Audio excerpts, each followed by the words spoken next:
got some parts getting picked up for Edison, actually, for his build with his Sidewinder kit. So we're running up to Boost Lab to pick up some parts that we had ordered.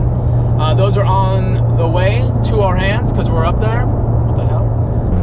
That being said, on the way up there, though, we do want to talk about a couple things, a couple questions that we've been having about what this Evo costs to build like this and how to afford it. All right, so this is a slippery style question because things can vary a little bit, which I'll get into as far as the variations with cost goes and how to afford it easily.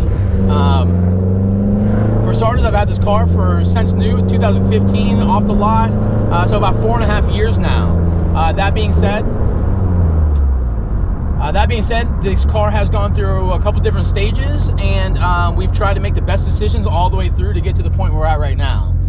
A lot of people think I spent 10, 15, 20 grand on this car, like immediately doing different things, building the head, the turbo kit, all that good stuff. But the truth being is that I've had this car for over 4.5 years, so I slowly did it.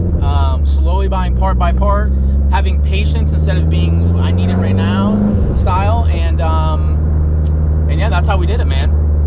So buying things little by little is the key to not making yourself go broke. I do have 3 kids and a wife at home, so I do have to strategically plan my money. I try to pick up side jobs sometimes to afford some of this stuff.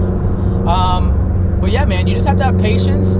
And my biggest thing for advice is look way ahead of yourself. So look 10 steps ahead of the build you want to do. Don't get the car and go full. If you want to do that and that's your goal, do this. But don't go full bolt-ons and try to have, let's say, 400 horsepower and that be that. If your goal is like, I want 500 eventually, or I want 600 or 700 eventually. If you want to do something like that, I suggest what I did is I wanted to do that. So stock motor, stock rim, stock suspension. I went out and bought a big 62, 66 ball bearing turbo and put it on a Sidewinder kit. So I did that because I knew that the power I wanted to be at. I know that we could run a lower boost. Right now we're like running like 24 pounds. I knew I'd run a lower boost, so in the future I could just turn this thing up when we built the motor, which we've already done a fully built, poured and polished head, as I've already explained in multiple videos. And now we're accumulating the very end of our parts to sleeve the block and get this thing going so we can go 40 plus pounds. So patience is number 1. Looking 10 steps ahead of yourself so you're not doubling down your money, not doing 2 different turbos, 3 different turbos, different manifolds, all that stuff. Look way ahead of yourself, man. Don't double spend your money, and just be patient, man. You see a lot of people out there, and some of these people, let's say, will have, you see them doing stuff to their car quick, you know? And each person's situation is different, man. That person could have just sold their car, and then they had all this extra money, and they wanted to put the 10 grand in there immediately. If I ever sold this car, you better believe the next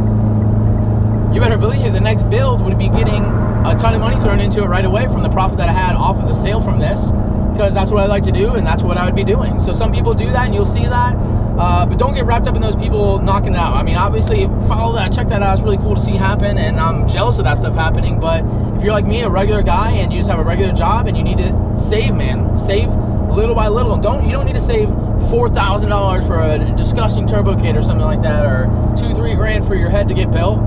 No, save a couple $100 here, buy a wastegate, buy a blow-off valve, buy your manifolds, buy your turbo, buy everything, injectors, buy your stuff slowly, bit by bit.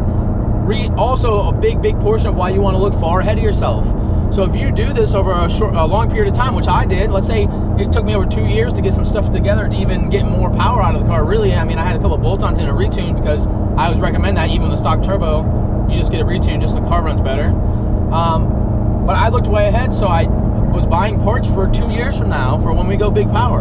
And in the meantime, as you can see, I daily drive this. I will make a future video of talking about daily driving this and the turbo lag and what it's like. I'll get a camera right on the dash here, and we'll do some pulls and all that good stuff. And we'll also throw some anti-lag spark cuts into the video too, so you guys can see some banging this thing out with some fire, and also explain how that gets done. So another big question, no matter what, is how much did it afford though? Or how much did how much did it cost? Whether you spread it over 4 years or 10 years, or you did it in 1 month, how much does the damn thing cost? All right, so this is a slippery question, because each build costs different. Obviously, if you buy an ETS kit, and then if you buy, let's say, so for a good example of that, if you buy a 62 precision turbo, if you buy a journal bearing one, I don't know, I have no 100% price, but let's say $800-900. As soon as you go ball bearing, that's almost double the price. You know, you're looking probably in the $1,600 range, something of that nature. Well, that's double the price, man. So that alone can up your price big time. If you want to go journal bearing instead, which is completely fine, just depends on what your build is and what you want to do, then it can vary the prices. So I mean, I do have ball bearing, so mine was a little bit more expensive, up in that range. I have the 67, 66 ball bearing, but again, it's each person's own. You know, I have the Sidewinder kit right now. Tyler at Odyssey Fab, he sells that entire kit, including all the piping, for I think like $2,000. Don't quote me, $2,000 to $2,400. I think it varies depending. And that's a great price considering ETS's kits, which I'm not hating on. ETS kits are nasty, man. I almost wanted to get one, but I found my local guy to make me one, so I ended up doing the Sidewinder. But those kits are disgusting awesome, and it costs, you know, like $2,000 or something just for the hot parts kit, and that's not including your upper piping, your lowering piping, your intake, all that. So each thing can vary in its own. So you just kind of got to add it up. If you guys didn't see my other video of where I gave a parts breakdown, and in the description I wrote everything listed out, you could literally add up, because I don't even have added up myself. You could add up all the parts and figure out what my cost for my build is around. But that being said, it's to each person's, it's different. So you need to add up your parts, look far ahead of yourself, try not to ever double spend on stupid things, and just meet your goal ahead of the goal you've already been thinking. In spirit of FL2K, as you can see, we do have our shirt on today, because FL2K, this is last year's shirt. It is coming up this week. We have it on Saturday. It's the 11th, 12th, and 13th that we're going to, or we're not going, but is FL2K down in Bradenton, one of the biggest motorsports race events of the year. And Bradenton is like 30, 45 minutes tops from us down here in Tampa. It goes, you go a little north from here. Nope, you go a little south from here. And we're going to pop right in there. So we're going to get plenty of footage there. Roll racing, dig racing, burnout contest, all that good stuff. So car show, whatever. It's all going to be there. So if you guys do see me at FL2K, please come by and say what's up. It'd be super cool to meet anybody watching the channel already, and to get some feedback, man. I always appreciate all your guys' comments, likes, everything like that. Please, again, subscribe in the bottom there if you guys like these videos, and I'll keep on cranking out content. We got a lot of DIYs coming up, and some very soon some races here. So we are always cambered up every single day, just daily driving this car, just in case we catch anybody. You see me on the street, say what's up, bro.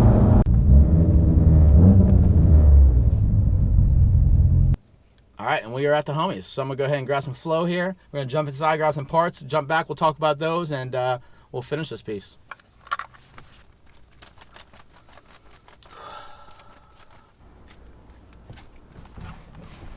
Woo!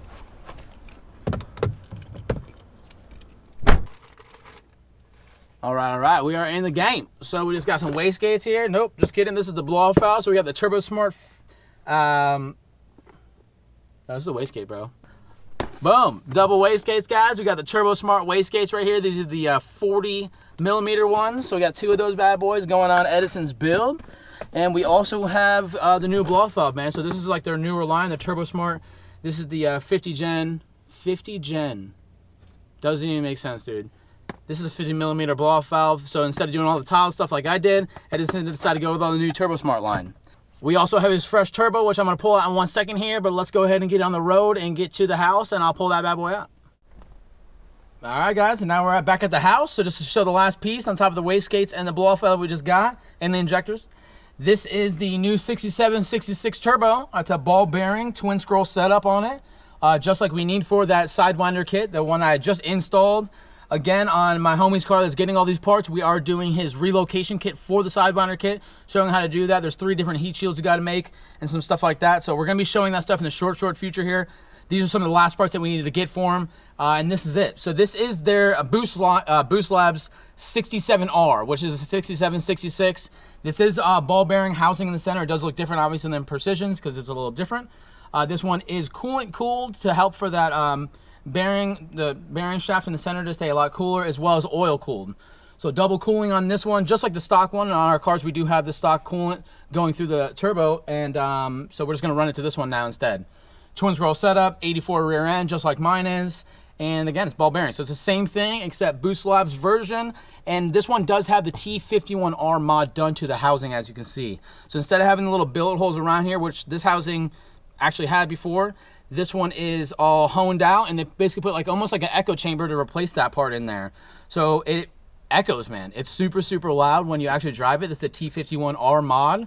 HKS T51s, that's what those sound like, is what this thing's gonna sound like.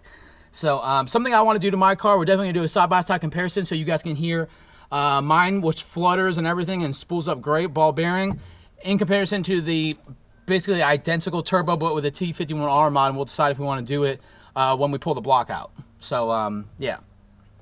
All right, but that's it, man. That's all for today. That's the advice I have. I hope you guys did answer some questions, and you guys found this useful. Be excited about this turbo kit getting installed. Again, we've already done a turbo kit install on this, so we won't be doing that. We'll be doing the relocation video for everything you got to move for the Sidewinder kit. You do have to move some things around, make some custom lines, heat shields, wrap some stuff up. We'll be showing what you got to do that and complete. And then we'll be installing this turbo kit and going down for some big power, which of course will be video and getting this dyno tuned and everything on a stock motor, because this is going to be a stock 6766 ball bearing Sidewinder kit setup, almost identical to what I had before.